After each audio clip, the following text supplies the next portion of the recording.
Hello everyone, it's Jana, and today we're going to be discussing in detail the very haunting and very unique history of the Real Conjuring House. This house and all the crazy stories behind it inspired the hit movie The Conjuring. Recently, the Prime Capital team and I got the amazing opportunity to go into the Real Conjuring home and investigate the paranormal activity inside of it. During our stay at the Conjuring House, we experienced some of the most horrifying and unexplainable things that we've ever experienced. I got a bunch of footage and photos from within the home and around the home that I really want to share with you guys today. So let's get into the history of the Conjuring home and why it's said to be one of the most haunted locations in America, if not the world. So the Conjuring House is a 14-room rustic wooden home located in Burrillville, Rhode Island, and it stands on a large triangular property quite deep into the woods. Driving to the house was a very interesting experience because it was hours of just nothing but forests and a very bad cell reception, which was super creepy. It also definitely added a level of anxiety for all of us. The house was built in 1736, but the property goes back way further than that. I mean, this house and this property is very old and has so much history behind it. No wonder that it's haunted. The home has a main floor, a basement, a library, and an upper floor with 3 bedrooms. Of all the rooms in the Conjuring house, to me, the most haunted room is the first bedroom upstairs. It was in this room that I experienced the most horrifying paranormal experience that I have ever experienced. But before I tell you exactly what happened to me, I want to talk about the parents and how insanely haunted this house really is. In January of 1971, Roger and Carolyn Perron moved into the home with their 5 daughters, Andrea, Nancy, Christine, Cindy, and April. According to the family, right as they were moving in, they were actually told by the neighbors to keep the lights on in the home at night for the sake of their family. Imagine moving into a home and that is the first thing your neighbor tells you. I mean, that must have just been insanely terrifying. Now, it actually wasn't long after this piece of advice that the family started to experience paranormal activity in the home. According to the family, the activity in the beginning was not that threatening. It wasn't that intense. There were definitely spirits in the home, but they seemed to be harmless at first. According to the mother, Carolyn, brooms would move around the house all by themselves, and she would even find piles of dirt piled up around the house, as if someone went around the house sweeping the floor. Very quickly, the daughters also started having paranormal experiences themselves. They would actually see spirits all over the house, and Andrea actually said that the house would often smell of rotting flesh, which I personally didn't experience. The home definitely had that like old house smell, but it didn't really smell of rotting flesh to me. The parent daughters often talked about how the spirits would tuck them in at night, and Cynthia in specific said that there was a spirit of a woman who would tuck her in every night and give her a kiss. She knew this woman was not her mother because she smelled like flowers and fruit, and her mother smelled like ivory soap. In an interview, she even said that a lot of the things that happened in the house no one really talked about until it was too late. Roger Perron, the father of the family, actually installed a furnace in the basement that would always fail during the winter. He would constantly have to go down into the basement to restart the furnace, and according to him, he hated doing that because he felt that there was a presence down there with him. The owner of the home told me that the presence in the basement is said to be that of a young woman who actually prefers to pick on men. Right in between the 2 youngest daughters' bedroom and the parents' bedroom was a little closet in which the daughters claimed was a spirit of a young boy who loved to play and always wanted to play with them. Supposedly, he was a friendly spirit, but he really liked to make himself known to the girls. I was actually really intrigued by this little tiny closet space, so what I did is I went in there and actually sat in there for quite a while in the dark. But one thing that I noticed is that the spirits in this home only speak when they want to speak. You can't conjure them up, you can't force them to speak. They're gonna show themselves to you when they want to. It's not that these spirits are necessarily evil, it's just that they demand respect when you enter their space. The owner actually made it very clear to us prior to entering the home that we were not to disrespect or taunt the spirits in any way. You show them respect like you would show respect to anybody else. I think that's the biggest misconception about this house that I feel like the owners really want to get across. Yes, this house is incredibly haunted. It has so much paranormal activity, it's genuinely insane. But that doesn't necessarily mean that the spirits in the house are evil or demons or any of that. However, there were definitely spirits in there that did seem angrier than other spirits. As time went on, the parents started noticing that the spirits that were friendly started getting replaced by spirits that were a little more aggressive. According to Cindy, one of the daughters, daughters, voices spoke to her about bodies being hidden in the walls of the home. She was told by the spirit that there was 7 dead soldiers in the walls of the home, which because of the structure of the home just doesn't really seem possible. However, the owner told us that just recently they found 5 bodies buried in the backyard of the house. These bodies haven't been dug up or identified, but they seem to have been on the property for a very, very, very long time. The owners of the property do not want to dig it up. They do not want to disturb the spirits or the dead anymore. But that leads me to think, what if there are 2 more bodies hidden somewhere else on the property, and the voices that were speaking to Cindy were telling the truth? There actually are 7 soldiers on the property, just not in the walls of the house. One of the most evil and aggressive spirits in the home is said to be Bathsheba Sherman. She was supposedly a witch who had lived in the home in the past. It seems that the mother, Carolyn, was the most sensitive when it came to the spirits in the home, and Bathsheba took a real disliking to Carolyn. Supposedly, she would really torment her heavily. Carolyn claims that she was awoken one night with Bathsheba by her bed screaming at her to get out or she will drive her to death and gloom. According to the family, Bathsheba terrorized them so heavily that she eventually ended up possessing Carolyn. However, Andrea Perron, in her book, and the owner of the house who I spoke to, said that there is actually no real evidence of Bathsheba ever being in the home or being involved with the home in any way. Supposedly, Bathsheba had lived very close to the Perron home and was involved in the community, but she was never really in the home, nor did she ever haunt the home. This doesn't mean that Carolyn wasn't tormented and possessed by a spirit, but it just means that it might not have been Bathsheba. By all accounts, Bathsheba was a regular woman who died of a stroke and got buried next to her husband. So Bathsheba's story is actually pretty regular. There's a bunch of rumors swirling around the internet about her being this like witch or Satanist. There's stories about her performing sacrifices and things like that, but according to the owner, this is all untrue. Now, obviously, after the mother got possessed, this was a terrible situation. I mean, they had absolutely no idea what to do at this point. The family was really being tormented pretty heavily, and one of the friends of the family actually contacted Ed and Lorraine Warren, paranormal investigators, to come over and check out the home. According to the family, the Warrens did end up coming over to the house and they performed a cleansing and a seance. Unfortunately, the seance ended up making things much worse in the home, and Lorraine said that the things she saw in the basement still affect her to this day. Lorraine has never shared what she saw in the basement of that home, but I can only imagine it's absolutely terrifying. Now, the daughter Andrea had actually snuck into the basement to watch the seance and says that she witnessed her mother speak a language not of this world in a voice not her own. So it's safe to say that during that seance, Carolyn was possessed once again. Unfortunately, despite of the terror that the parents were experiencing, the economy just didn't allow them to move out of the home and escape the spirits. The parents ended up living in this home for 9 whole years. And throughout the entire 9 years from 1971 to 1980, the family experienced continuous paranormal activity. Eventually, they were able to sell the house and they moved to Georgia and got the hell out of there. Which honestly, after everything they've been through, I cannot blame them. Now, Andrea Perron herself says that anyone who has lived in this home has experienced the activity that goes on inside. The team and I had the privilege of spending the night there, and it was enough to change our view on the paranormal forever. I personally found the backyard and the area around the house almost creepier than the actual house itself, just because it was such a huge property and I knew that there were bodies buried under there. There were also rumors of multiple drownings taking place in the pond behind the house, but again, these are just rumors and are unconfirmed. After a kind introduction from the owner and a warning to not disrespect or taunt the spirits, we were finally let into the house. As we walked through the home, there was this silence that just made me feel so tense the entire time. Every little creak and sound would make me feel so anxious. Like, I was freaking out during this entire experience, straight up. The home itself is actually much bigger than it looks on the outside, and it really feels like a maze of rooms. It's full of sharp corners and weird doors with locks. Like, the basement door is a weird shape. There's a room on the top floor which is called a birthing room where women would give birth, and just the entrance to it has just like such a weird shape. It's not a normal door. The house genuinely does have a lot of unique things that give it character. The ceilings in the Conjuring house are actually very low, and the stairs and the hallways are super narrow in there, which makes it scarier because you're just turning so many corners and you never know what you're gonna see. Supposedly in the library, there's a ghost who likes to throw the exact same book on the floor. It's about philosophy. It's just cool because as you explore this house, like, you get to know all of these different like spirits spirits and characters in the home. Like, you have this spirit in the library who likes the philosophy books. You have the boy upstairs who likes to play. There was even a sighting of a woman in white in the backyard. So there's just a bunch of spirits in this house. The home is decorated with Ouija boards, Annabelle dolls, and offerings for the spirits. As we toured the home, we initially felt very creeped out, but we didn't really feel like a presence with us just yet. To be honest with you, for quite some time at the beginning of the tour, I was wondering if anything was even gonna happen. We were told by the owner to keep our expectations low because you never know what you're gonna experience. Some people have insane experiences at the house. Some people have very mild experiences. We were told that the parents' bedroom upstairs, which was the middle room, had the most activity in the entire house. So all of us decided to go into that room, sit there, and just try to contact whatever spirit was in there. We sat there for a very, very, very, very long time and nothing really happened until we heard a door open from the little girl's bedroom next to us. And what followed was one of the most genuinely terrifying experiences of my life. So obviously we got terrified by this door opening in the other room, so we go to investigate. And as we're standing in this bedroom, each of us just starts feeling as if something is pushing through us, and we all start feeling this insane pressure in the room. It's almost as if a spirit entered the room and just knocked the air out of all of us. I kid you not, when this happened, we all just dropped. We actually could not breathe. We were panicking. It hit me.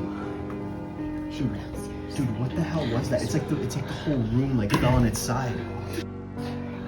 Bro, I've actually never felt something like that in my life, dude. I can't describe this experience to you guys, but there was just something in that room at that moment that we all just knew was not good. We knew in that moment that we were in the room with whatever spirit was tormenting the parents. It seems that once we started getting relaxed and kind of joking around between one another, that the spirits really became very active. I had known at that point that we had angered whatever was in that house by cracking jokes. I mean, we weren't trying to be disrespectful, but it is what it is. This isn't ideal because we were told to respect the spirits in the house, and now we cracked jokes and now activity was starting to happen. I mean, after this happened, things just started progressing very fast. We started hearing footsteps all over the house. One place that I weirdly found had very little activity was the basement. I was told by the owner that the spirit in the basement prefers men, so that I most likely wouldn't experience anything down there. And he was right. I didn't really experience anything there, but it was creepy. Like, it's definitely a very scary place. It's just nowhere nearly as active as the bedrooms upstairs. We did the Ouija board in the basement and in the kitchen, and in the basement we really had trouble getting through, but in the kitchen the spirits really talked. They were communicating using the Ouija board very clearly. It was very terrifying. Diego was wanting to get the hell out of there. We had actually contacted a spirit which we believed was the boy from the closet upstairs. However, we were also told by the house owner that the spirits are known to manipulate and play tricks on visitors, so I can't really be sure that who we spoke to was the boy or just another spirit lying to us. It seemed that the more energy we had and the more like loud and riled up we were, the more loud and riled up the spirits were. It's really as if the more energy you give to the house, the more energy it gives back. We noticed that the more jokes we cracked, the more angry the spirits would get and the louder they would get, but honestly, we were not gonna shy away from the ghosts. We were there to experience this house in all its glory. So we really tried to face these spirits head on. We didn't want to run away from them, no matter how scary it was and no matter how much we wanted to. After a few hours of being in the house, we just wanted to get the hell out of there. We didn't want to sleep there. We had the option to sleep there, but we just felt like there was so much activity on the upper floors where the bedrooms were that we just weren't able to fall asleep, especially because all the bedrooms were separated, and honestly none of us wanted to separate from one another. It was just way too scary in there. I mean, you guys, this house is truly terrifying. Like, it has a very terrifying presence. I honestly felt like the experience we had in the first bedroom upstairs was kind of like a little threat, like a warning, kind of don't mess with us, don't crack jokes, don't disrespect us. After that experience, I didn't really feel wanted by the spirits in the house anymore. I felt like we weren't welcome anymore. So we did end up leaving, and we did end up going to a hotel, which